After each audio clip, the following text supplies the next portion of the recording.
we go. Okay, we're on the air. Hey, how's it going, everybody? Bruce here with Traveling with Bruce. Welcome. Welcome to another live stream here on my channel, Traveling with Bruce, out of Creston, BC, here in good old Canada, as we like to say sometimes. I hope you're having a great day. Sad news on the TV. I just can't watch it. So I just work. I just work doing what I have to do, and I just kind of have to put that out. Terrible. Anyway, all is well here in Creston. About 36 degrees Fahrenheit today. Sunny day practically all day today. And just as I'm starting the telecast, my camera on my computer is freaking out between the regular, there it is, the regular look, and then if I move my hand, it goes, see that? And it goes yellow. It's the silliest thing. I don't know what it is. Maybe the camera just wants me to sit still like this, like a stiff, and don't move, and just hardly move my lips and just kind of talk like that all day. But I can't do that because I got to use my hands and I got to talk and I got to, oh man, whatever. So welcome to welcome to the Thursday edition, February the 15th, 2018, normally halfway through a month. Actually, yesterday was halfway through the month. We have, I guess, 28, 29 days this month. Man, unbelievable. It's just too fast. And what can I tell you today? A couple of updates and a couple things that are going on my channel. I did a little video today. I don't know, some of you may have seen it already. I posted a little video or uploaded a video about an hour and a half ago or so, and just had some fun with it. It's a little 2-minuter, and I had some fun posting questions that people ask captains on cruise ships that you regulars know what some of those questions are. And I thought I'd put it into a nice little video. It's a perfect video to share. If you folks out there want to kind of let the world know what this guy's like, that's a good one to send out. It's a short little video. Send it out on your Facebook feeds and your Instagrams and your tweets, and tell your pals, hey, you should see this guy. We have a lot of fun with Bruce. We watch the live stream with him, and he also does regular videos. Here's a video he did, and consider subscribing. He needs subscribers. And speaking of subscribers. Yesterday, when I was on the air, we were at 762 subscribers. Right now, last I saw, 777. I love that number in Vegas on slot machines. 777. Any combination that pays. So it's nice to see 777, but I can't stay here for long. I got to get going. I got to get to 1,000 ASAP. We're down to 5 days now, and 223 away from Nirvana. We'll see if we make 1,000 in 5 days or not. If we don't, I have a feeling by the 28th of the month we'll be there. So it won't be very long behind the 20th. But those of you who know me, who know this channel, who are YouTube followers, it's been hard to escape the fact that a lot of YouTubers are scrambling right now to get 1,000 subscribers by the deadline, Feb 20, because that's the day that the monetization rules change on YouTube's channel. And any YouTuber like me, creator, that doesn't have at least 4,000 minutes of watch time, which I've got plenty, I'm okay there, or doesn't have 1,000 subscribers, and I don't have 1,000 subscribers, you'll be demonetized, and I get cut off from any ad revenue that's been coming in. And the whole point of YouTube is they've been saying, for the small YouTubers, it really doesn't matter anyway, because a lot of our YouTubers only make $1 a month or $2 a month, and it's not going to be a critical loss. I agree with them on that, because that was my situation when I got monetized in October, November. But when I hit December, I started bringing in about $3 a month, and in January I started bringing in like what was it, about $3, $4 a month, and now I'm starting to bring in like $8 to $10 a month a day. Sorry, $8 to $10 a day, not a month. So $1 a day, $3, $4 a day, now almost $8 to $10 a day. Well, that's $300 a month. Doesn't make me a rich man or anything like that, but it doesn't hurt either. And I expect as the numbers keep going, it's going to be $800, $1,000 a month not too long from now. And I don't want to be demonetized waiting to get back in if it's going to take them a month to kick me back in after I was only needed to be out for like a week. So I really don't want to go through that. But I'm resigned to it. If it happens, it happens, and that's just the way it is. Anyway, any of you subscribers out there can find other subscribers for me, I'd appreciate it. And I know some of you have been really helping me out. I know a number of you have been forwarding my videos. There's been retweeting going on. There's been Facebook sharing going on, and I really, really do appreciate it. Whenever I see it, I kind of go, oh, look at that. I know who's doing that, and I'm really appreciative of that. What I need though is I need a Twitter person with like 1 million followers who's discovering me, going, this guy's great. I'm going to tell all my 1 million followers about this guy, and then hopefully 223 of them will subscribe. We'll see. Or if Casey Neistat would give me a shout out, that'd be great. He's got almost 9 million subscribers. He's adding, I don't know, is it 8,000 a day or 2,000 a day? 2,000 subscribers a day he adds to his channel.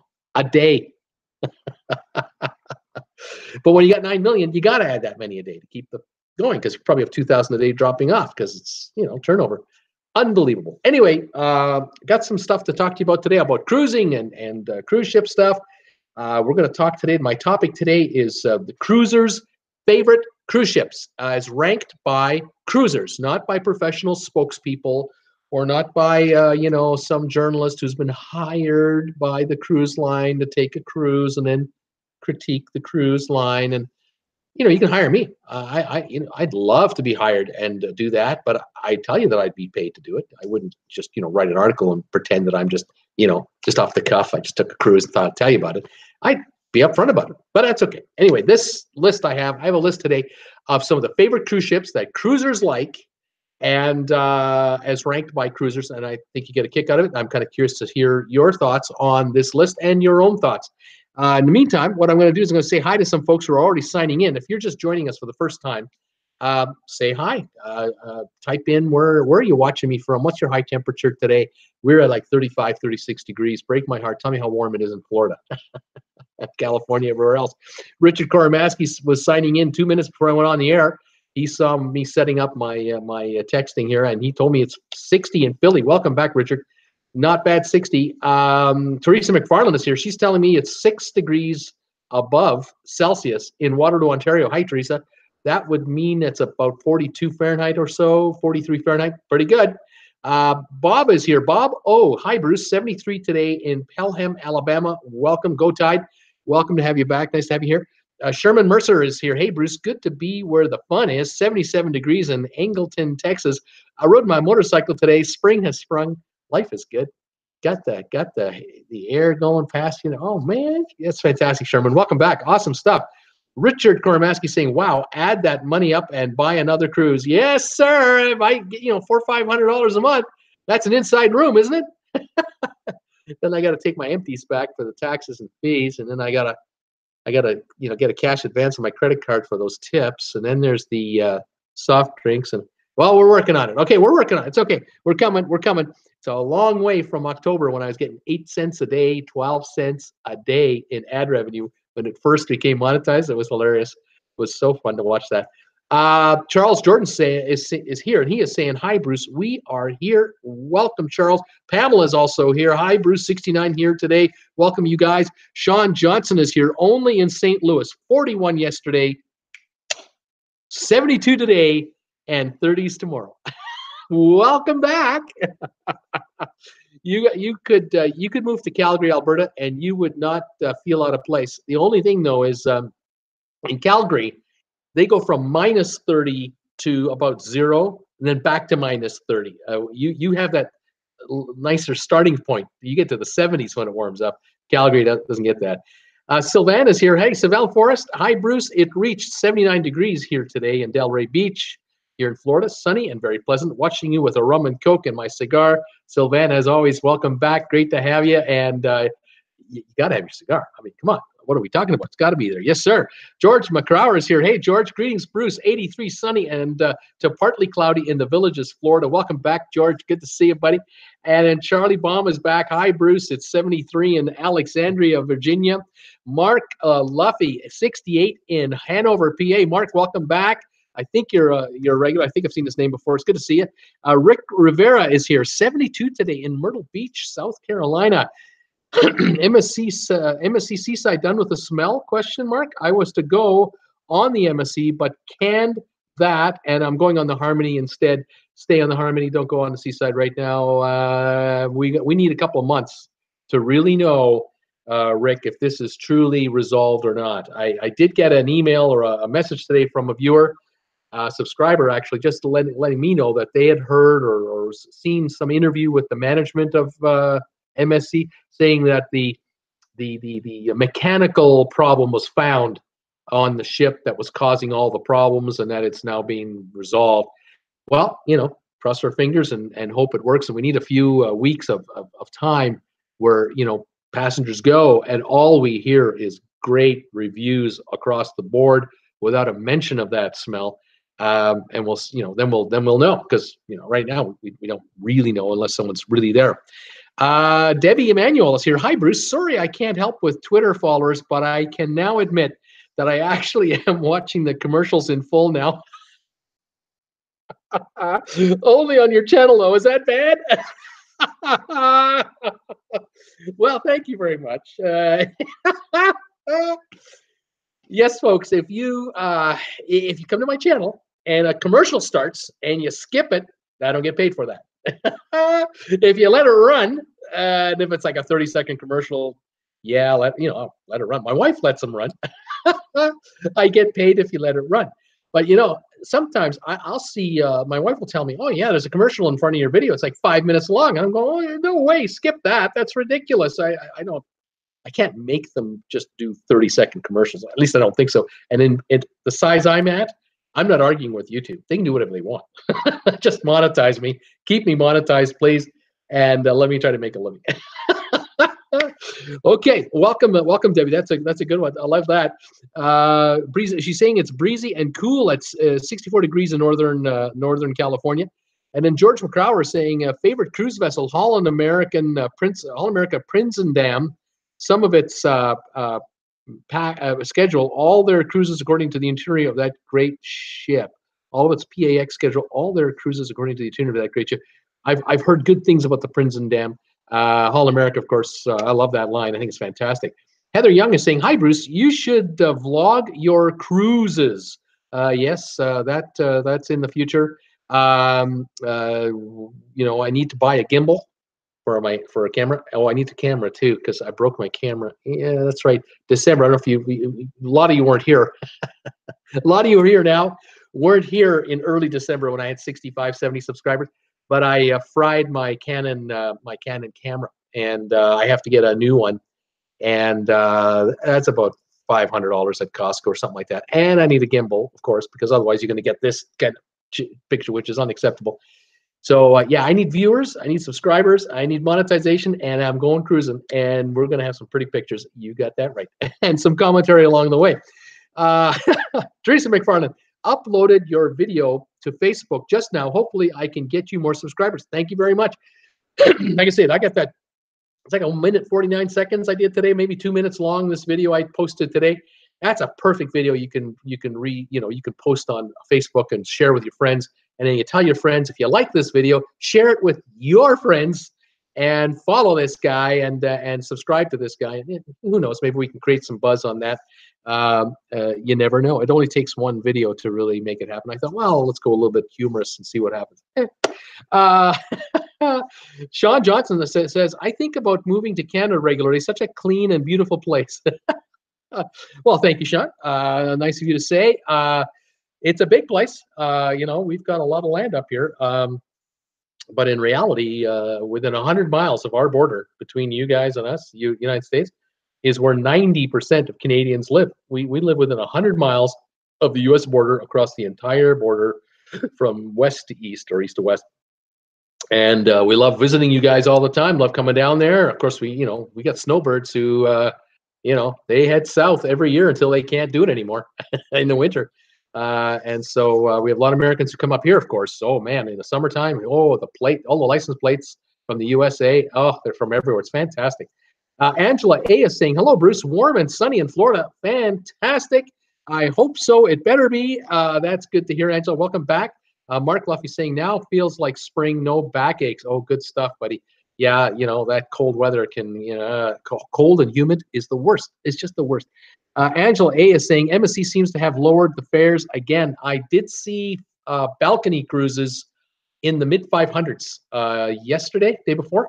Yeah, and easily in the sixes least for the next month or two. Yeah, very interesting. Elizabeth is saying, Elizabeth Breen is here. She's saying 80 degrees outside in Daytona. Yes. And you know what I love? The big ships for 7-day cruises, but for 3 or 4, a smaller ship is fine.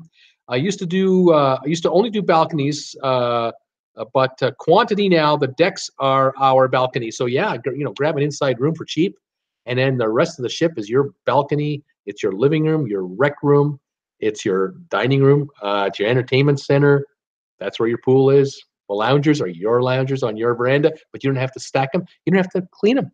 It's wonderful. You don't have to do the towels. You don't have to do the bedding. Cruising was great, man. Cruising is great. Heather Young is saying, keep sharing his video and liking his video. Thank you, Heather Young. You're wonderful. Doreen Chapman, +9 here in Nova Scotia. It's up and down winter this year. Yeah, it sure is, isn't it? We're +3 Celsius, about 35, 36 here.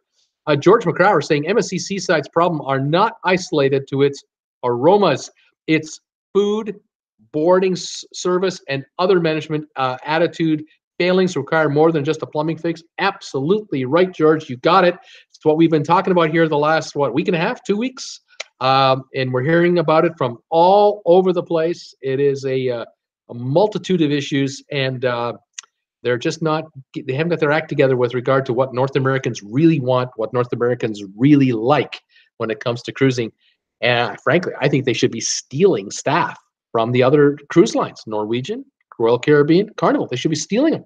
Bring them in there. But, they're doing it their way. I don't know. Paula K saying, hi, Bruce. Hi, Paula K. George McCrower saying, MSC needs a North American market crisis manager to clean up and clean house. Bingo, you got it, George. That's exactly what I was trying to say. You nailed it, buddy. Kathy Butler's here. I have friends that pick inside staterooms because the rooms stay super dark and they sleep better. Kathy, you're right. Welcome, Kathy, to my channel today. You got it. I found that when I was on a 12-day or 11-day Mediterranean cruise, had an inside room, and oh yeah, I slept great. You wake up, you don't know what time it is. you have to shake your iPhone, make it light up, and it's so bright in the room, and you look out one eye, what time is it? But yeah, the inside rooms, super dark and quiet. Generally, if you have a good location, it can be very quiet.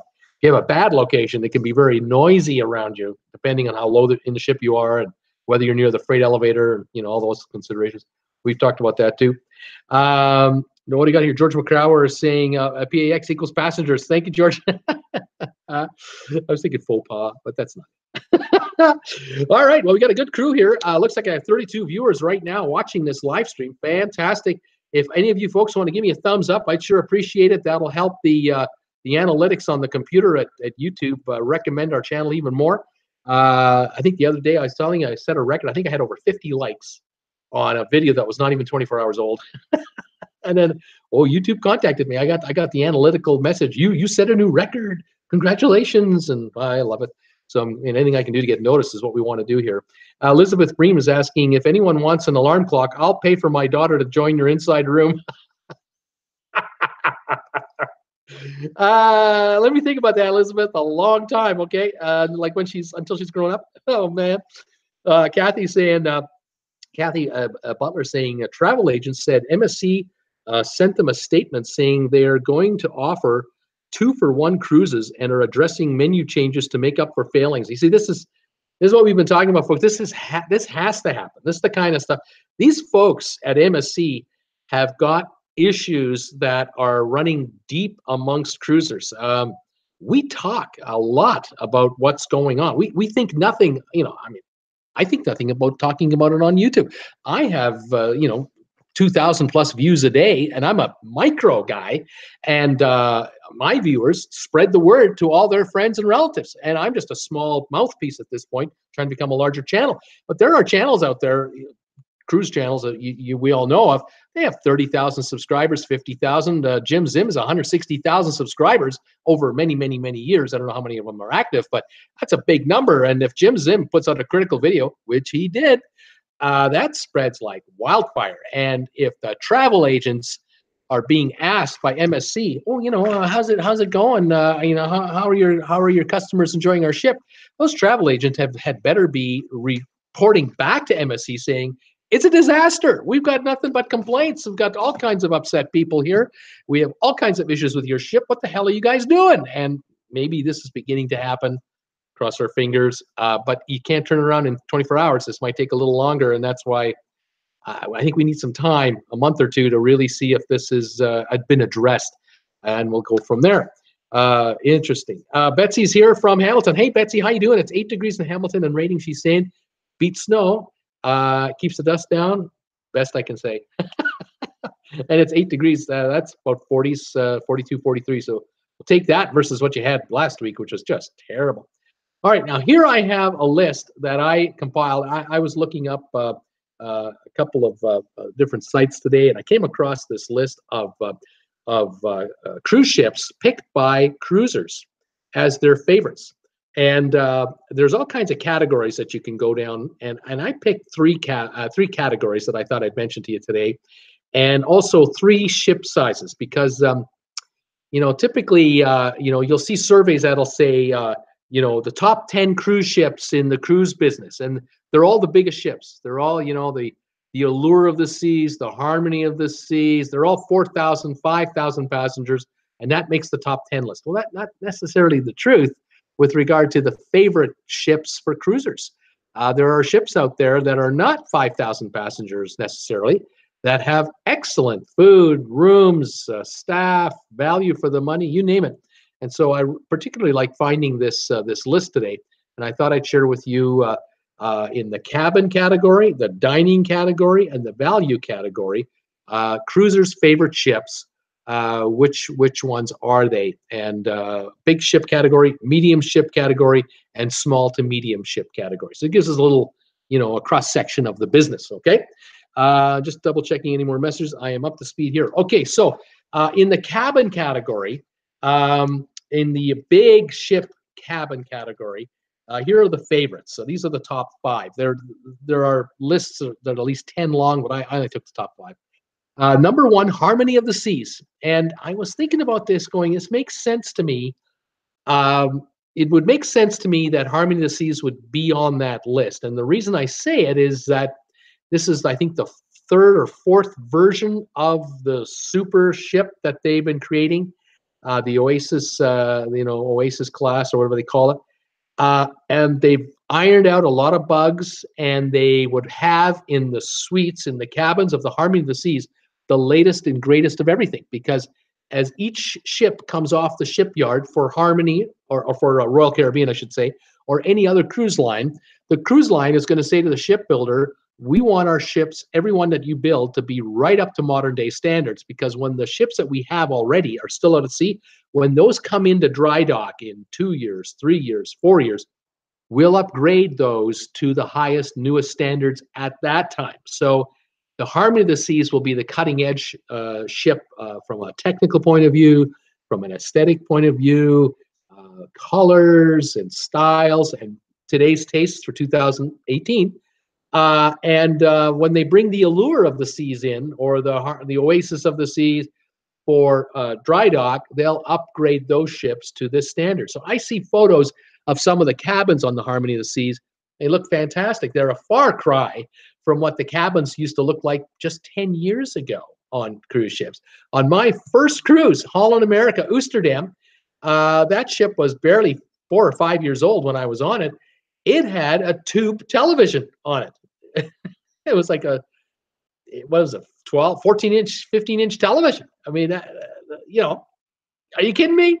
Now, today, a cabin, like a balcony cabin, will have a 32 or a 48-inch flat screen, flat against the wall, directly across from where the bed is located, where our television was in the corner, up in the top of the bookshelf that they had. It was kind of like almost an afterthought add-on kind of thing. And the next cruise that I took a year later, it had a flat screen TV, same location that the tube TVs used to be at, but a different cruise line. But it was on the 3rd tier of a bookshelf up in the corner of the bedroom, and it looked like a computer monitor to me more than a flat screen television, and the quality was just terrible. They were obviously picked up out of Vietnam or Taiwan or wherever they could be, Bangladesh, for super cheap money, and they were low resolution. They were garbage, but they were flat screen, But today, Harmony of the Seas photos we see, and people who've taken the ship, and some of you who've been on it, hopefully can tell me about it. Nice flat screen TVs, big, right across from the bed. These cruise lines have figured out this is what they want. This is what they have at home.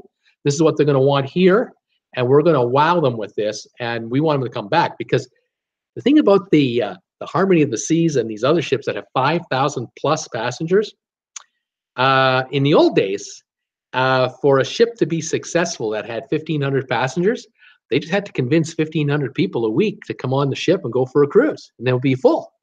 With a 5,000 passenger cruise ship, you need 5,000 passengers a week booking on that ship. You can't go with 3,400. That is a cruise that loses money. Can't have it. You got to have 95 to 100% capacity, if not full 100% capacity, to maximize the money that that ship can make the cruise line. But with 5,000 souls on board, you better wow every one of them, and you better give them an excuse to want to come back. Now, Royal Caribbean, like anyone else, you never have a 100% batting record.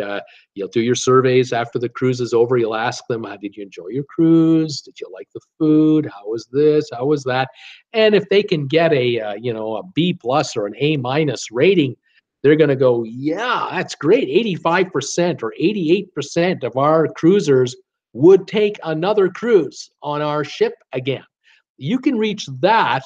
Now, Royal Caribbean can sit back and go, well, we need to attract about 600 to 800 passengers a week onto our ship over and above the repeaters or the lifers, and add a little more for just a safety margin, and that'll keep the ship full. And the way to keep the ship full, have a great cabin, have great everything else, and make it very comfortable in there, so that, when you wake up in the morning, you can turn on the TV from your bed, and you got the remote there, obviously, and you're watching TV right in front of you, big screen, and there's your CNN, there's your ESPN, there's whatever it is you like to watch, and it's right there. So that's what's happening. So Harmony of the Seas is number one on this survey from passengers. I do find it interesting because Harmony of the Seas hasn't been out there for 2 years. It's relatively new, but it's been a hit with passengers right off the bat. The number two ship is Celebrity Reflection. That's an older ship. It's been around a while, and I kind of was a bit surprised by that, to see it at number two. The number three ship is Anthem of the Seas. Again, one of the biggies from Royal Caribbean. Number four, Celebrity Eclipse. And I'm not surprised to see celebrity ships on these lists. Number five, the Disney Dream. And I hear good things about Disney cruises all the time. They're not cheap, but I hear excellent service, excellent accommodations. The whole package is done right. And it'll be interesting to see when Disney brings out their new ships. They've got 3 on order right now, 3 additionals, and they're each going to hold about 4,000 passengers each. Right now, the Disney ships hold about 2,600 passengers. They're going up to 4,000. And I'm quite curious to see the reviews of the bigger Disney ships as they come out on the line. There are 3 on order now. That'll bring their fleet up to 7. So it'll be interesting to see how that goes. Richard Kormaski, I've got some more comments coming in. So Richard Kormaski is asking, hey, Bruce, what do you think of some of the new ships being built for Carnival lines being built in China? In my industry, the Chinese components for commercial applications were real bad. We junked them. And I'm going to guess, Richard, that what's going on here is I wouldn't be surprised, as most cruise ships nowadays, the way they're actually constructed. If you see some YouTube videos, you'll see ships being constructed in 100-foot slices, and then being sort of brought in on a tug, and then they connect them to each other. So they'll start sort of with a middle chunk, and then the next chunk to the front, one chunk towards the back. Then they'll bring another chunk to the front. Then they'll bring the nose in, with all the navigation and everything else, and the hull and everything. And then on the back, they'll keep adding until they bring in the back end of the ship. Components. The thing about cruise ships now is everything is sort of, not everything, but a lot of things are constructed off-site, and then assembly is made at the shipyard, right, rather than manufacturing at the shipyard. You make a good point, though, about parts and this kind of thing. The Chinese, my hunch is that the Chinese are probably actively working with foreign providers of parts and components. and that they're in effect more assemblers than anything else. However, it wouldn't also surprise me that a number of these foreign corporations that produce, let's say they produce cabins. You know, the cabins are made literally off-site and assembled in those slices, those 100-foot slices. Cabins are actually dropped right in there. They're prefabbed. They're all prefabbed. Then they're, I'll use, for lack of a better term, I'll say bolted in, but that's not true. They're, you know, welded in. But they're also attached with all the plumbing and the electrical, but it's all at certain points along the roof line or the floor line, behind the counters that we don't see, behind our closets, in the bathroom. And it's all done quick. So the cabins are made off site. Those companies have been making deals with Chinese manufacturers to produce on their behalf. So they're bringing their engineers in, and they're using Chinese factories to produce the cabins, which then get added to the section of the ship, which then gets brought to the builder site, and the ships are finally assembled. It's an incredible ballet of engineering, architecture, and logistics to build these units. And the thing that really impresses me about it all is that you can have a ship holding 4,500 people, 5,000 people, and from the day they announce that we're going to build this ship and they lay the keel until the day it sails is less than 2 years, a year and a half, year and 3. It's fast. It used to take 4 or 5 years to build these kinds of units. So complex these machines are. Now they're just quick, because it's all prefab, all pre-assembled, brought in for final assembly at the shipyard. It's truly amazing. But Richard, it will be interesting to see what happens here with these cruise ships and this assembly. But this is another reason why we don't see cruise ships being built in the United States or built in Canada. North America, you know, Canada and the U.S., we have fantastic, highly skilled workers that could, you know, easily produce cruise ships. The problem is that we have labor laws, pension plans, healthcare plans, unions, and all kinds of environmental restrictions. There's no way you can build say a Harmony of the Seas for Royal Caribbean, or the new one, the Symphony of the Seas. Symphony of the Seas is $1.3 billion to build that guy. In the United States, I think it'd be $2 billion. It'd be 700 million more. Just, it cannot be done. Royal Caribbean will not take the chance to have to charge us $1,000 a week for an ocean view room and $1,500 for a balcony. They just can't be done. That's why the ships are registered offshore. The crew is world crew, not American crew, and that's how this business works. You know, wherever you can get it done for the lowest possible price is where you're going to get it done. It's just the way it is. Quite something. Mark, the Found Traveler, is saying, he's here. How you doing? Have you been on the Regal Princess? If so, any thoughts on it or against competitive class ships? I have not. Excuse me. I don't believe I've been on the Regal Princess. Been on the Ruby Princess, and I've been on one other, but I don't think the Regal. And so I'm not sure if the ship I've been on is in the same class or not. But the two Princess Cruises ships that I was on, both from Los Angeles, by the way, who did the Mexican Riviera, I found them to be 4.5-star ships, just fine. I enjoyed the promenade deck, being able to walk around that, even though the lifeboats were above my head. Didn't mind because they were 12 feet up there. I enjoyed the fact that I could walk outside on the ship, even if it was very windy and spray was being shot up from the ship breaking the waves. I'd walk up and down the one side that was away from the waves, from the wind. So if the wind was coming this way, I'd be on this side of the ship walking up and down for my daily exercise, for the for my little stroll.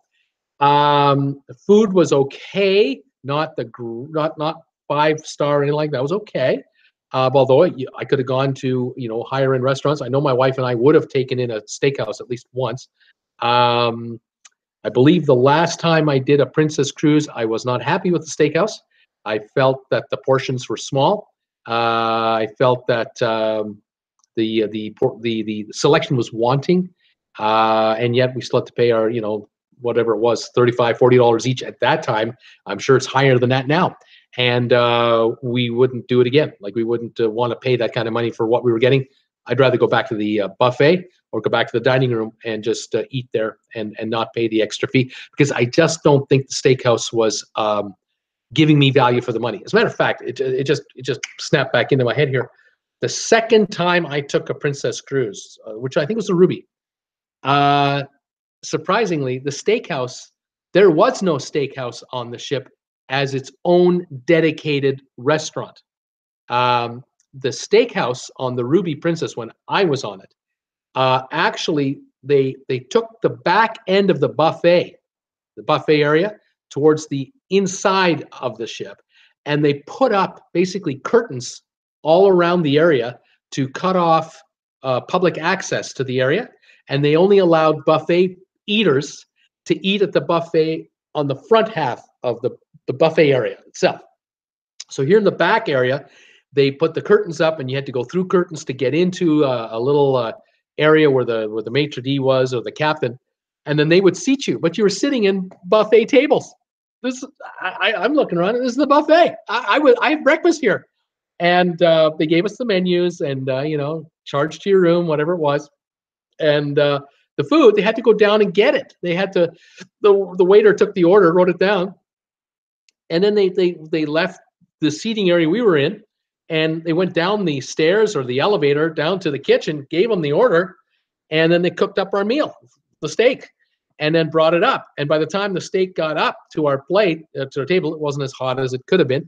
Had it been a dedicated steakhouse restaurant with the flame broiler, just over there, where you could see the flames shooting up when they turned the steak over, they didn't have that on this ship. So I was disappointed by that, and I kind of felt, you guys, you if you're gonna walk the walk, talk the talk, you should walk the walk. And that was a disappointment for us, and it's kind of stuck with us, as you can plainly see. I remember you just brought that memory back to me about how that whole thing came out. Not all that great.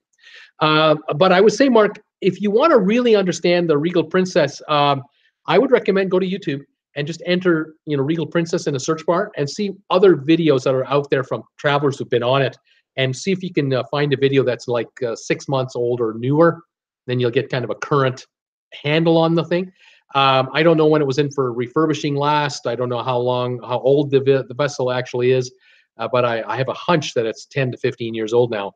And so, depending on its life cycle with regard to refurbishing, you may be in an older, tired-looking cruise ship, or you may be in an older, spruced-up, fresh-looking cruise ship.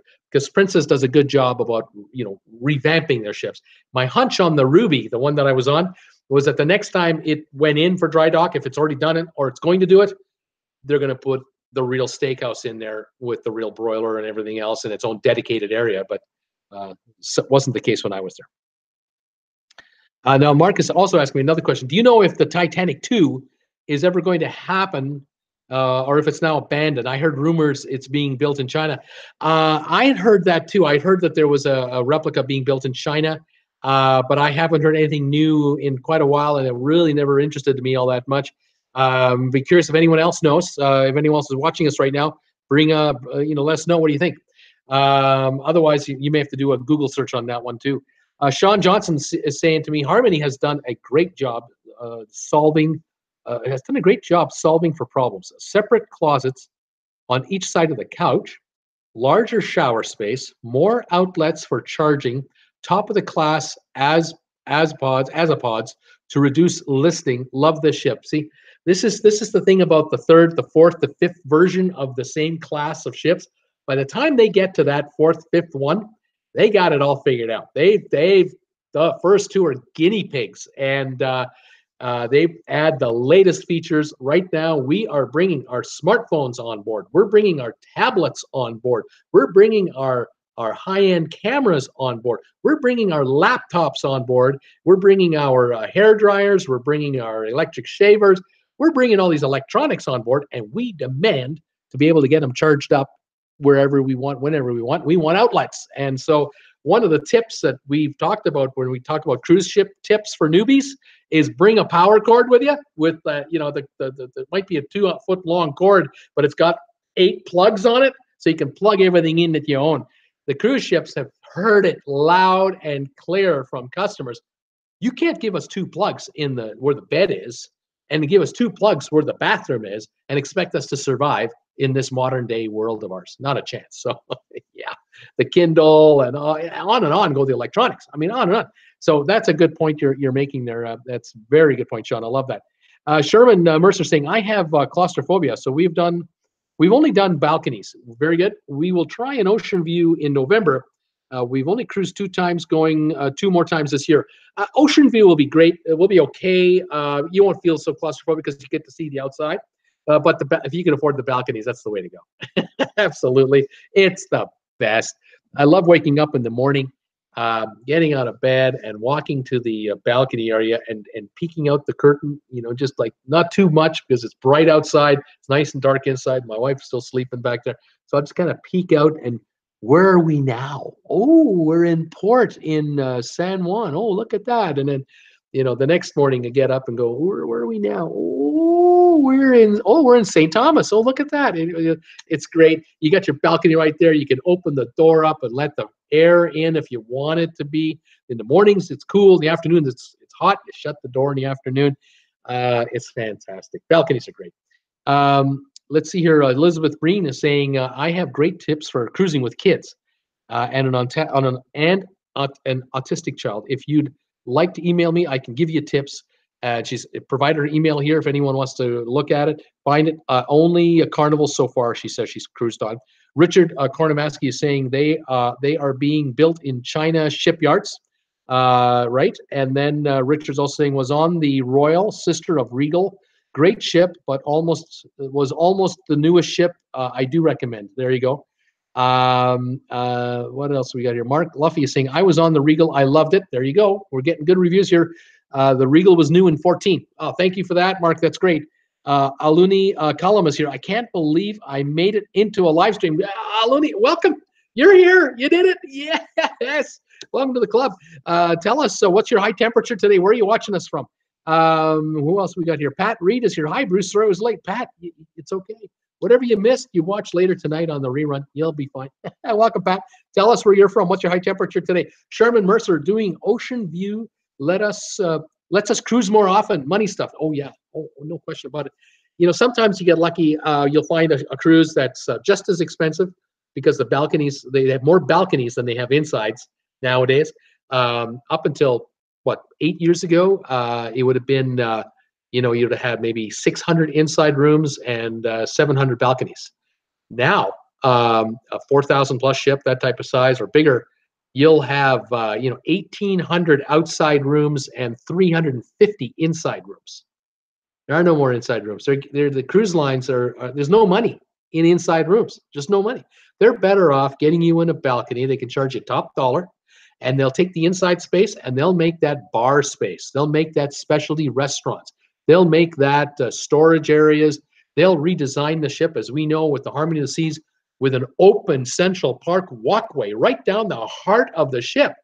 Well, back in the 50s, the 60s, the 70s, 80s, that middle of the ship, that was prime real estate. That was inside rooms and inside other storage areas and that type of thing. Today, it's open air walkways and parks and carousel rides, zip lines going through, because the money is on the outside and on the inside of the promenade area as well. They can now charge a higher price for a room that used to just be an inside room with no window. Well, now they take an inside room, put a window in it, you're looking down at the walkway to the concourse and the little shopping mall down there, and they actually charge extra for that. Can you believe it? Yeah, that's smart. These creators are ship creators are no dummies. They know what they're doing. What do we got here? Jenny Miller saying, I was on Regal in 2016. We loved it. Don't miss Alfredo's great included restaurant. There you go, Alfredo's. Definitely do that. I was also thinking of a feature that I remember on one of the Princess cruises we went on. I think it was the first one. And I wish I could remember the name. I just at the moment it just escapes me. But we did this Mexican Riviera cruise. This is when Denver played Seattle for the Super Bowl. And I'm trying to remember if that was the last one we were on, or that was the first one. So if you know the year that Denver played Seattle and Seattle won the Super Bowl, that was the cruise. We were on that cruise because we saw the Super Bowl game on the big screen when we were parked in Ensenada, and we were just leaving Ensenada that evening, and the game was on the big screen TV. Anyway, that ship had a pizzeria on board. They had just installed not too long ago, where you could go in. It was free, included in your cruise. It had a seating area for about 100 odd people, 120 people. They had a pizza oven right when you came in. It was one of those, of course, designed to be on a cruise ship, of course. Got to be careful about fire. But the pizza oven had to have been 4.5 feet wide, very wide, but very narrow. It had a door that maybe opened a foot. There was about a foot of space in there, and it went back quite a ways. And the pizza would be, the dough was pre-done. It was all pre-made. And they were tossing it and flattening it out for you. You just ordered off the menu. There were like 7 or 8 choices. And then they had the ingredients that they would put on, and they would bake the pizza while you waited. And you could smell the dough being, baked. And that pizza oven had room for 4 or 5 at a time. And so my wife and I, we loved it so much because it was a flat crust Napolese style pizza. We loved that pizzeria so much. We ate there for 3 nights out of the 7 nights. We didn't bother with the buffet, didn't go to the dining room. We were there 3 nights. But on the next cruise, they didn't have it. They didn't have that pizzeria on, I believe, the Ruby. I'm 99% sure I'm right on this, but I could be wrong. That's why I'm mentioning the Super Bowl game. If anyone knows the year that Denver played Seattle and Seattle won their first Super Bowl before the next year when they lost it to New England. We know the year of that, then I know. Let's see now. Lou Ann Roberts is here. Lou Ann, Dallas, Texas, warm outside, balcony all the way, she says. Going to Alaska in July on Carnival Legend. Fantastic. Welcome, Lou Ann. Welcome from Dallas. Good to have you here. Paula K is saying balcony is the only way to go for me. I need to see where we're at. Front of Regal was wonderful. Fantastic. Sherman Mercer saying, how are the aft extended balcony rooms? Anybody got an opinion on that? My wife has a good friend of hers who told her about a year or so ago that she had just come back from a cruise. She had been with her grandmother, and she had been with her other sisters and cousins. There were about 7 or 8 of them, all girls. And Grandma had sprung for a suite at the back of a cruise ship. And this gal, this is her first cruise, and she had talked to my wife, Robin, before about cruising. And she told her, she said, everything you said about cruising that I liked. And she said, the only way to go is in a suite at the back of the ship. And it came with a butler.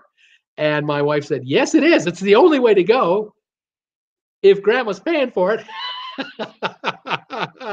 Because this gal had no idea how much money this thing cost. I had no idea how much coin Grandma dropped for that suite for the week. And I think there were 6 of them in there. And there was plenty of room, and they had a wonderful time, and Grandma paid it all, and don't you girls worry about it. What a beautiful present that must have been. Fantastic. Let's see, a Super Bowl 28 in 2014. Thank you very much, Bob. Oh, you're the man.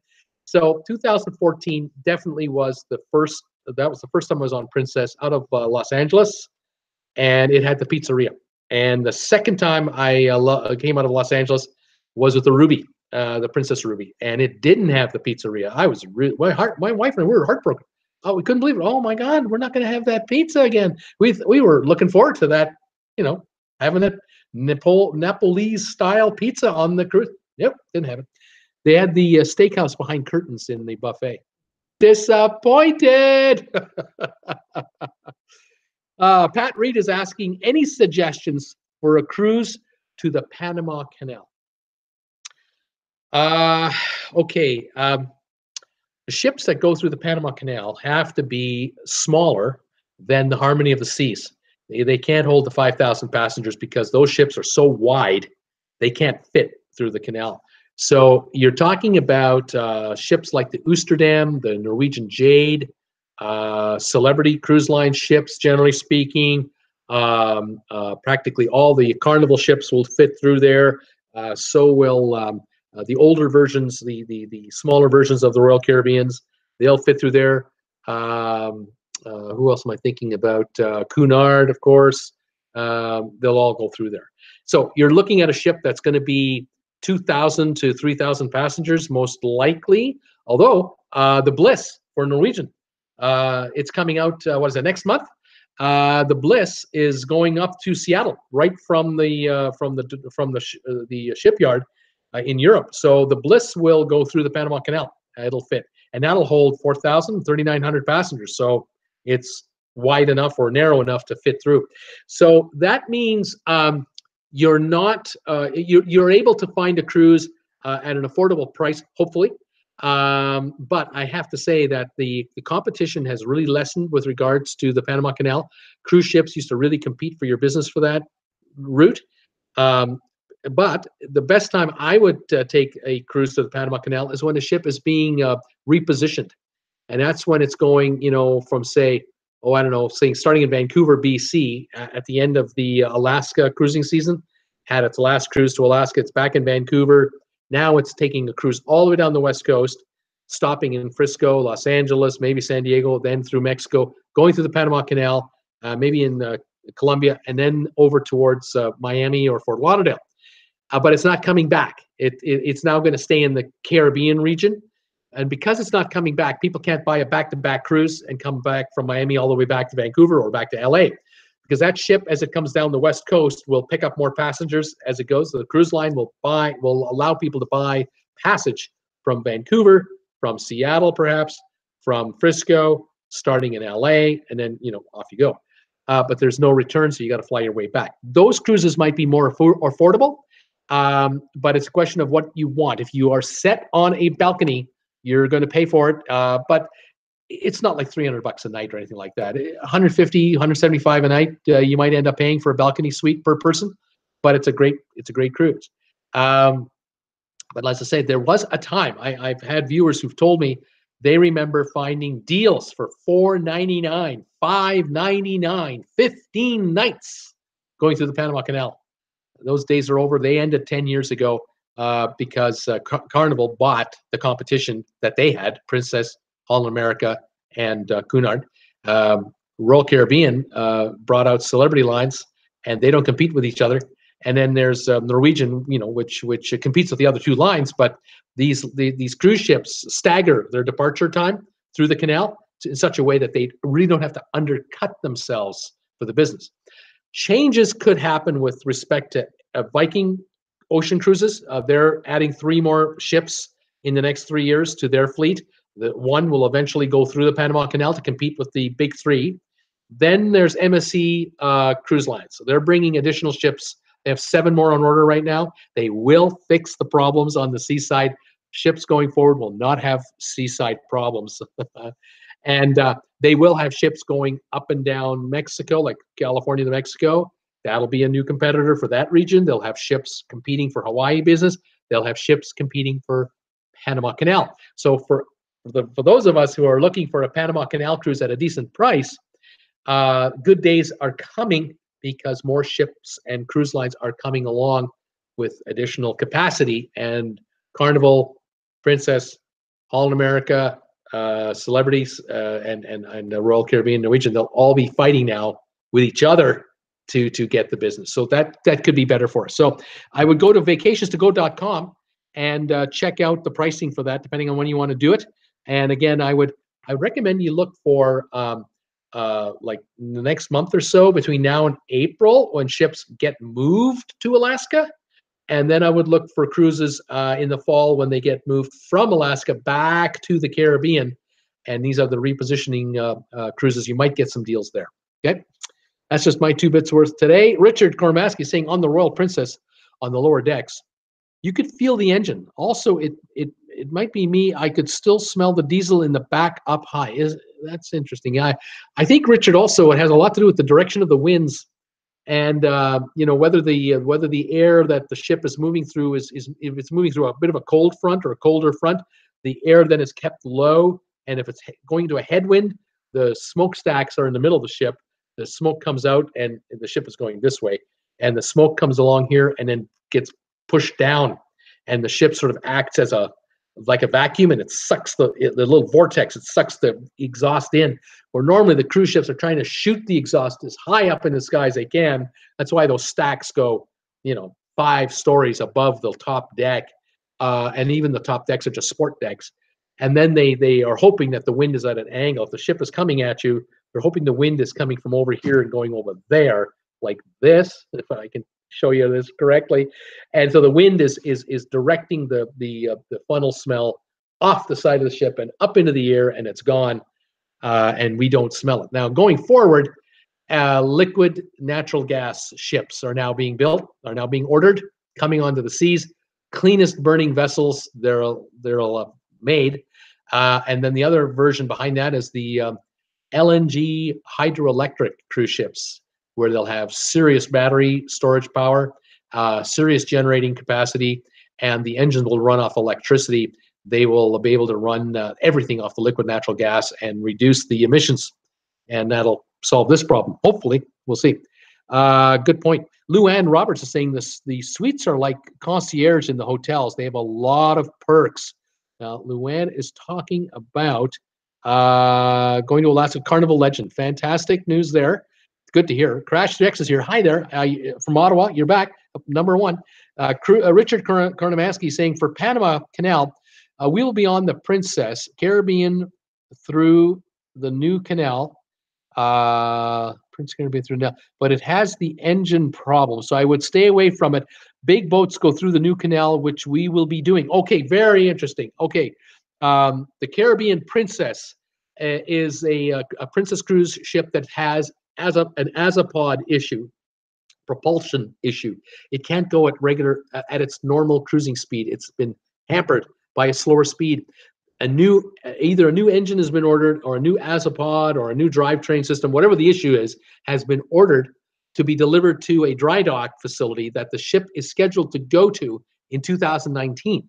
The parts that are needed are probably one-off specialty parts and had to probably be machined just for this ship. Might take a year just to make the replacement. And so the ship will be retrofitted or refitted with a new propulsion system to replace the defective one. But in the meantime, the ship can't go its top speed, which means that, let's say you're allowed to be in, let's say, Puerto Vallarta. Normally you'd get there at 8 in the morning and you'd leave at 6 at night, 7 at night. In the case of this ship, it might not get there till 10 in the morning, and you have to leave by 5 because the ship needs the extra hours to make the next stop on a reasonable time. Otherwise, it'll just have to stay at sea and just keep going to its next port of call. Bad news for the cruise business. So this ship is handicapped a bit right now, and that's what he's referring to. Good comment. Sherman Mercer saying, thanks, Richard Korvaski. That helps. Think I will pass on the aft. Sherman Mercer, check vacations to go for the Panama Canal. I just saw Holland America for $7.99. Right on. Richard is saying, Korvaski, also for Panama Canal, first or second week in December, Princess has last minute deal, $500. Also, you're just out of rainy season and before the holiday rush. Yep, that's right. There's certain times of the year you can get a bit of a deal, but the rest of the year not so good anymore. Pat Reed, thanks, Bruce and Sherman. You're welcome, Pat. Olani saying, we had an aft balcony on the Carnival Breeze. Loved it. Didn't have a smoke problem. Sailed in December. And I saw a nice review the other day about the Carnival ship that has the Cuba Havana deck at the back of the Carnival ships. The new Vista class, they've got the Havana deck back there. And apparently, on the first 2 or 3 versions of that Vista class ship, they limit the number of rooms that are in the Havana Club. 130 passengers. That's it. You have your own pool back there. You have your own jacuzzi back there. You have your own little sun deck veranda back there. The rest of the ship can't go there. Very interesting that Carnival is kind of building out now ships with more exclusive areas, because Carnival is known as a value cruise line open to all. But these newer ships are being sort of enclaved. Is that the way to say it? Interesting to note. But it looked pretty cool.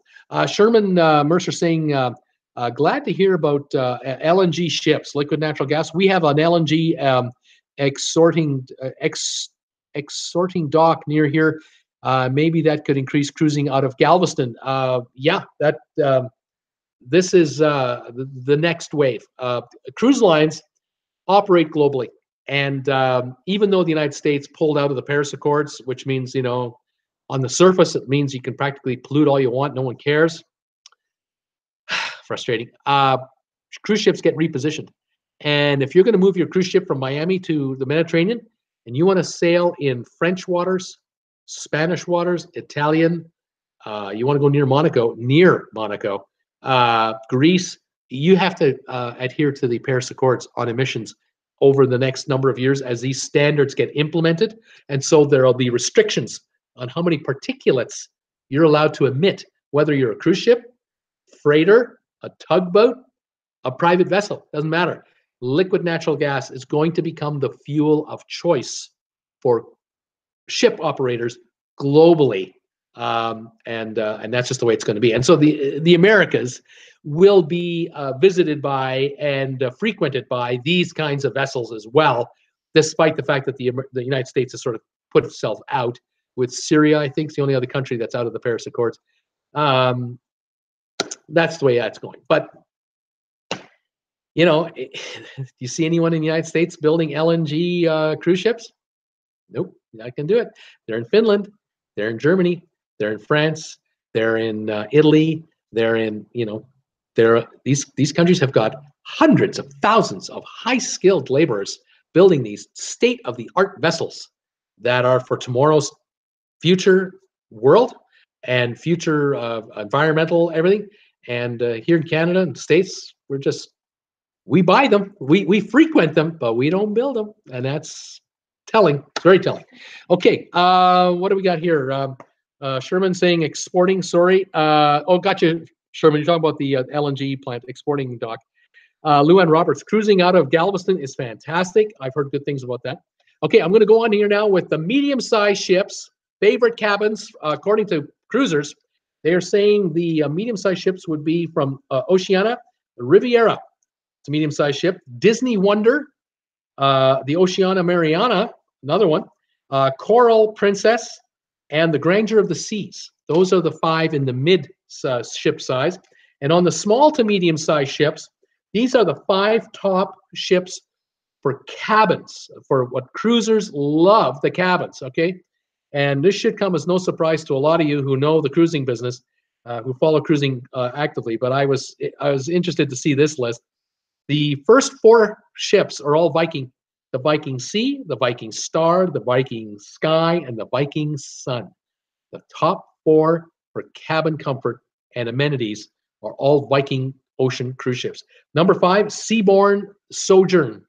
Now, the Viking line is a line that's just come into being in the last 5 years, 4 or 5 years. They were known and are known as river cruise, a river cruise line. They have 67, 69 river cruise ships plying the rivers in Europe and now in China.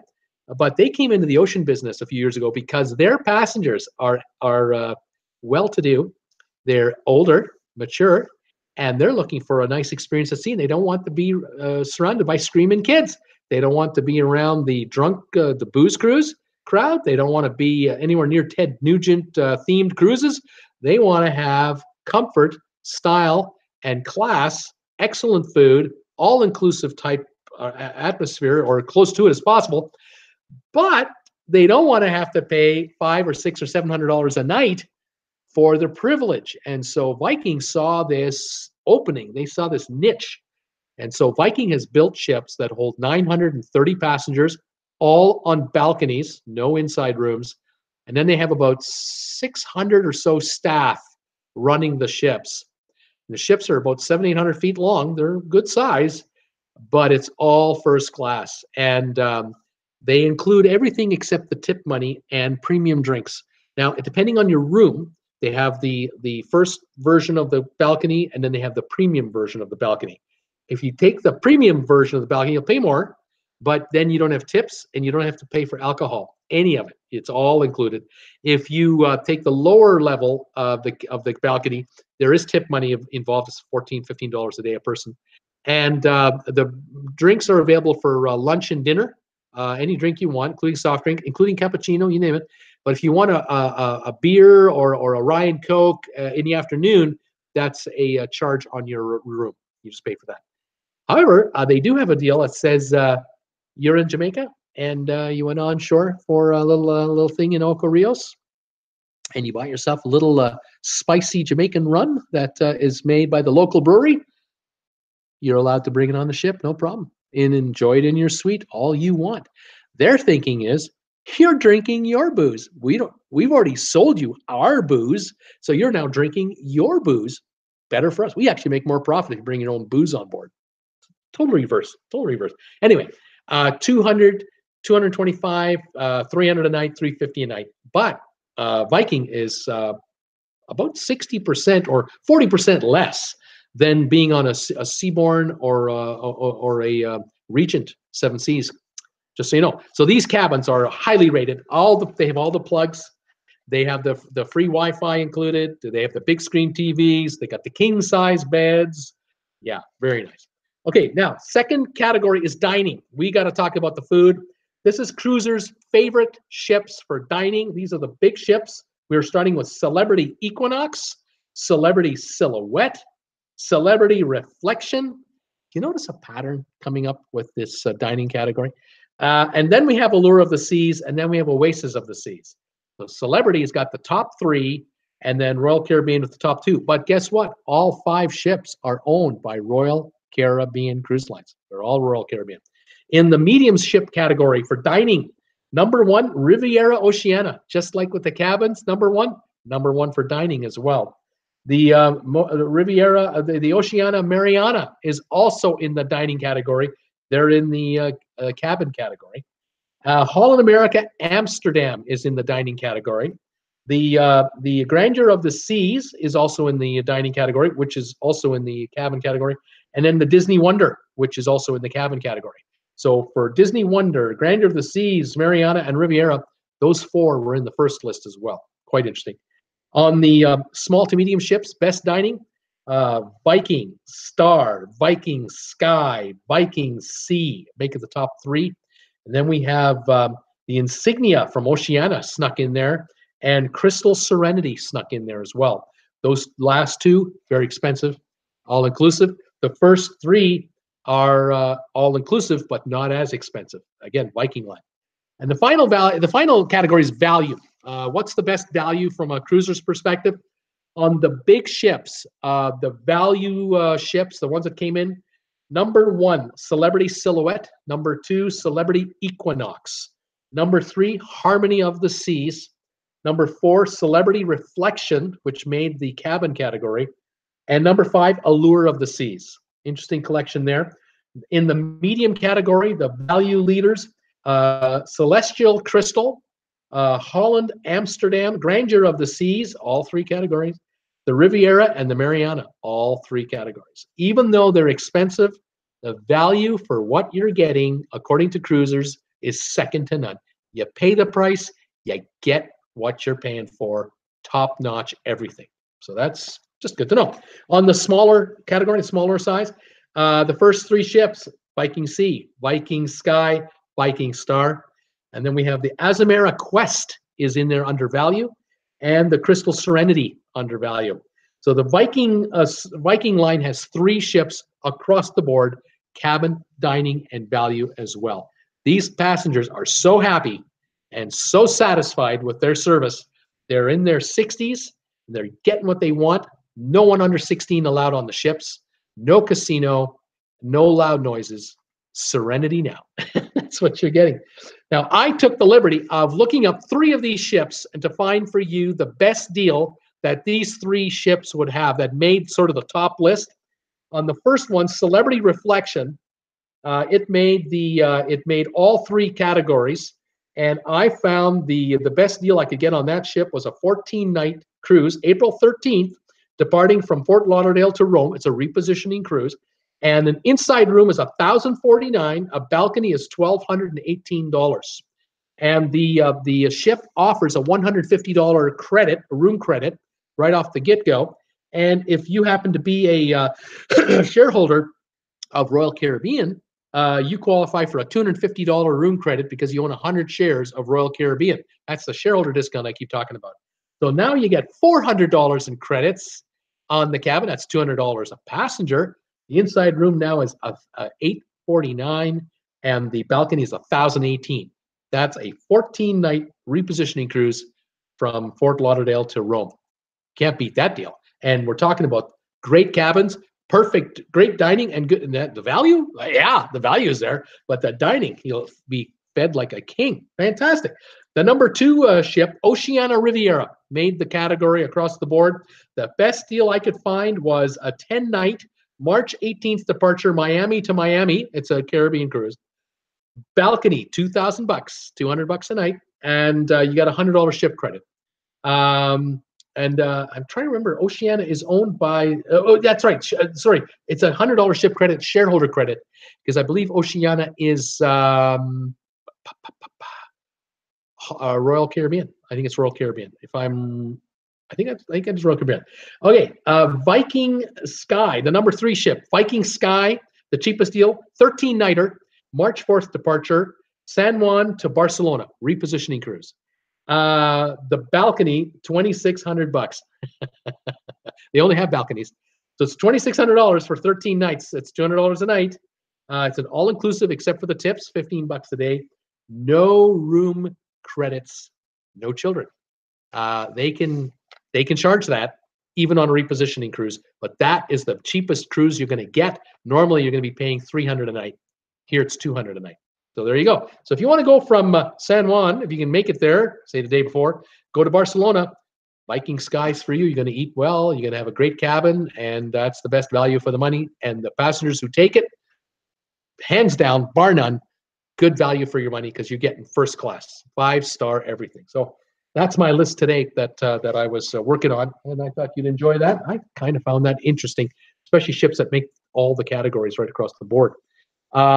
What do we got here? Let's see now. We've got some comments coming in. Okay, Richard's saying, Bruce, the Viking ships are premium ships, more like celebrity lines. So you need to compare an apple to an apple. Costs are high on these ships. I agree. Mark Luffy, Luan, I respectfully disagree. Airport is too far away. I think he's disagreeing about Galveston. He's saying the airport's too far away from the pier in Houston. Port Everglades is nicer in every aspect. I'll never go to Galveston again, he says. Even the crew made comments about Galveston. Very interesting. Mark Luffy, to each his own, of course. Doreen Chapman saying, yay, celebrity. Scott Batchley's here. Hi, Bruce. Nice day again in Ventura, California. I bet you it is every day. Mark the Found Traveler. Oh, yeah, Galveston, yuck. Well, some folks, there's certain ports we like, some we don't. I get it with respect to the port out of, say, Miami or Fort Lauderdale. The airports are in both cases a cab ride away or a quick shuttle bus ride away. You definitely want to do that. Tampa, I'm not sure about Tampa. Is it close enough by cab? I hope it is. And of course, we know Port Canaveral, the nearest real airport would be Orlando. I mean, international airport is Orlando. And so you can take a shuttle bus from Orlando right to Port Canaveral and get the ship there. New York, if you're coming out of, say, New Jersey, you're gonna fly in from Newark perhaps, and then come over to Bayonne, New Jersey, to grab a ship from there. But if you're cruising out of Manhattan, yeah, you got to work your way from JFK or LaGuardia. That's cab, yes. Subway, train, yes. But it's an adventure. My daughter and I once had an adventure. We did that trip together to Mediterranean. We did the cruise, and we ended in Barcelona. And we had a direct flight from Barcelona back to New York because we had flown to New York from Calgary, Alberta, Canada. We had flown to Newark, New Jersey. We'd bought a round-trip ticket from Calgary to Newark, Newark back to Calgary. However, we had to go from Barcelona to JFK. Then we had to make our way from JFK to Newark, then get on the plane in Newark and fly back to Calgary, all on the same day. I generally don't recommend that, but this is what had to happen. This is the way I put it together. I thought we had plenty of time. Well, we got off the ship at 8 in the morning, no problem there. Got to the airport by 8:30, 8:45, no problem. Flight was taking off at about 10:30 in the morning, something like, no problem. American Airlines, flight left on time, whoop, across the Atlantic, gorgeous weather, no problem whatsoever.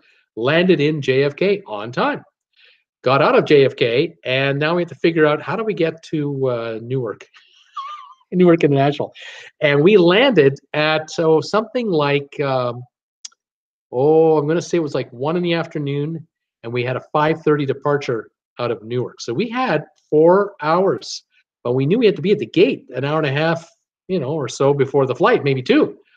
Well, we got out of the terminal at JFK, and we got ourselves those little shuttle. We got ourselves to the rail, I think it's the Long Island Railroad, and we got on the Long Island Railroad. Found out we were going the wrong direction. Got off, waited for the train to come the other direction. Got on, took the Long Island Railroad in. I think we were somewhere in Jamaica, Long Island.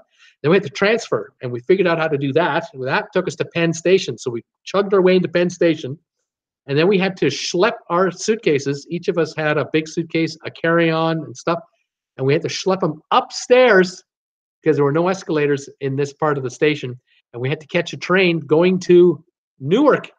And we caught that, and it was coming to rush hour. It was now coming up to 3-ish, 3:30-ish.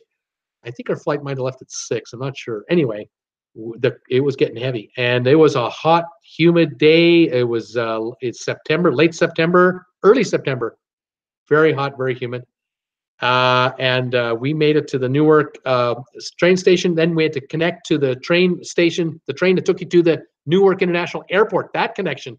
We made that, got to the airport, ran through the terminal. It was our check-in gate was the last one at the end of the line because we were flying on something called WestJet Airlines. They had one little kiosk at the far end where the rent was the cheapest. And we had to run all the way down there, and the 2 gals standing there behind the counter, to happen to be 2 women, were looking at us going, keep running, don't stop running, because you're the last 2 passengers on this flight to Calgary. And we got there, we handed her the bag, she had the bag tags ready to go, she had us out of there in 2 minutes, get your butts over to gate number whatever, and we ran it in there, and we were fast enough to buy a sandwich for $6 from the Starbucks and get a coffee and walk right onto the plane. And they closed the door, and we were ready to go. That's how close that was. We almost didn't make it. I wouldn't do that again. But that was a while ago. I was in my 50s then. I could run then. Oh, my goodness. Crazy. Any more messages here? Let me just double check this. This is great. We are on the reflection in 36 days. Doreen is saying, Doreen, you're on a great ship. You're going to love it. You're going to be fed great. You're going to have a great, it's going to be fantastic. Betsy Graletsky from Hamilton saying, I am on the countdown, 10 days until the Anthem of the Seas. You're going to have a great time. I want a full report when you get back. Charlie Baum is saying, Grandeur, I'm going in April. It's $100 a day, single, 12 days. Yeah, Charlie. That's fantastic. You're going to be fed well. You're going to love it. That's fantastic to see. Good to hear. Pat Reed is saying, Bruce, I hope you gave your travel agent a piece of your mind. Laugh out loud. Yeah, I did. I talked to myself in the mirror about that. I gave it to myself, but good. I did it. It was my fault. I put that deal together, and oh my, we did it on, a reasonable budget. But coming back, that was a long day from 8 in the morning. I think we got up at 6 a.m. Barcelona time, and we got to Calgary about 8 o'clock, 9 o'clock Calgary time. Still daylight because of the long days, longer days at that point. All travel, all during the daylight, all the way back. So that fooled us into thinking it was early. If it were nighttime, I think we'd have been zonked out. But about 3 hours after I got home, I had to go to bed. I needed a long sleep, and I slept a long time. So that was a journey that I have warm and fuzzy feelings about, and it was a wonderful time. I hope you guys are having fun today. I hope the newbies that have joined me, if there's some new people who've never been here before, I hope you're enjoying this. If you really like what we're doing, I'd love to have you as a subscriber. There's a button here maybe, and there might be another button there, subscriber type button. If you see one with a little bell icon beside it, hit that bell icon. you'll become a subscriber and you'll get alerts every time I post something on the internet or on the YouTube channel. Love to have you come on. If everybody out there gives me a thumbs up today, that would be great. Kind of curious, how many we got today? We got 23 thumbs up. I got 1 thumbs down, and it doesn't matter if I get a thumbs down because it's activity. The YouTube computers sense action on the channel, whether it's up or down, but I prefer ups. But what the heck? Some people don't like it. They give you a thumbs down. So give us a thumbs up if you haven't given us one. If you would, that would be fantastic. And again, if you want to subscribe, please do. If you know anybody that would really like this channel, whether it's the live streams we're doing now or my videos I've posted in the past about how to get a good deal on a cruise, how to find a repositioning cruise, tell them about this channel. I loaded a video earlier today, just before I came on air, about an hour before I came on air. It's about a 1 minute, 50-second video. Questions that people ask the captain of a cruise ship over the years, the top questions asked, and I posted that today. That's a perfect video to share to friends and family out there through Facebook or Instagram or Twitter, and it gives them a little introduction as to what I do here, and maybe they'll take that video and go, oh, I'm going to check this guy out. Maybe they'll subscribe, and we can move our way up closer to a 1,000 subscriber mark, because that's what we're gunning for. But we only have 5 days to do it, and we're 223 short the last time I checked. So we'll cross our fingers and hope for the best. Anyway, I really enjoyed doing that, and I've enjoyed today's telecast. Donna Mankinnon is here. Hi, Donna. Hi, 4 degrees here in Beloit, Wisconsin. That's cold. Sorry, not 41. It's cool. Not cold. That's a lot better. I'll tell you, Donna. Welcome. I saw your message earlier today. I think it was on Facebook, if I recall. I think you're on Facebook. Betsy saying, I booked a flight with the cruise line just to be on the safe side. It was the same price to purchase on my own. Isn't that great? That's good. Yeah, if you go through the cruise ship, through the cruise line, and you've booked the air passage, then you've got a little bit of assuredness that you're going to make the ship, because they booked you. But if you're hours late, they may not be there when you get there if you're hours late. So I always recommend going the day before, and hopefully that's what you're doing, and grab a hotel, spend the night, and then take a free shuttle to the ship the next day. And you can also get a run in to Costco or Walmart the night before, pick up some cheap wine, grab yourself some cheap snacks, chocolate bars or whatever you want to have on board, and then have those for your room, and don't pay the ship prices for a bag of cheesies or a bag of chips. $2.50 for a bag of chips that'll run you 85 cents or whatever. Little things, they add up. If you spend like I do, I like to buy my Diet Coke, caffeine-free Diet Coke. I buy that three dozen to go on a 1-week cruise, especially if I'm in the Caribbean. It's hot, or Mexico. I'll be drinking 5 or 6 a day easily. I'm saving $2 a can. Well, geez, 36 cans is $72. I'll take the $72 saving. I'm only schlepping it from the Walmart to my hotel room into the bag, my suitcase. It has wheels, and I roll it to the Sky Cab guy. He has to lift it, put it in the thing. I don't have to lift it. And when it gets to my room, I just roll it into my room, heave it onto the bed, and take out my cola. And I've just saved $72. American dollars, by the way. You know how much that is Canadian? That's almost like 1,000 Canadian. No, it's not 1,000. It's about 100 Canadian dollars. But hey, it's a brown one up here. That's a brown bill. That's nice. So way to go on that flight. That's fantastic. You'll have the comfort of knowing you're going to get there. Plus, the price was the same. Isn't that revealing? They sometimes they get a better deal. Sometimes they can do as well as you can do. You just never know. Debbie Emanuel is saying, have a great night, Bruce. We'll search out your new video and forward to everyone I know. See you tomorrow. Thank you. It's just the latest video I posted. Really appreciate that. I am going to say my goodbyes here. I'm going to thank everybody today for coming out. Had a great time. We're on again tomorrow. Tomorrow's Friday, and I'll be on at 5 o'clock Eastern time tomorrow, and I'm on Saturday at 2 Eastern. So tell your friends, if you have friends of yours that are working during the week, can't catch the show, Saturday 2 o'clock Eastern, come on aboard. And it's the fastest hour and a half on the internet, because I can't believe how the time goes by. We're already an hour and an hour and 22 minutes into this one. Unbelievable. It just goes like that every day. Flying Air Canada, she's saying. Betsy's saying out of Hamilton. Doreen saying good night. I'm saying good night to everybody. Thanks for joining me today. So I'll say my goodbyes now. It's Bruce. Bruce here with Traveling with Bruce saying thanks for joining me today. Have a great night, everybody. We'll see you all tomorrow at 5 Eastern time. Take it easy. We'll see you next time. Bye-bye.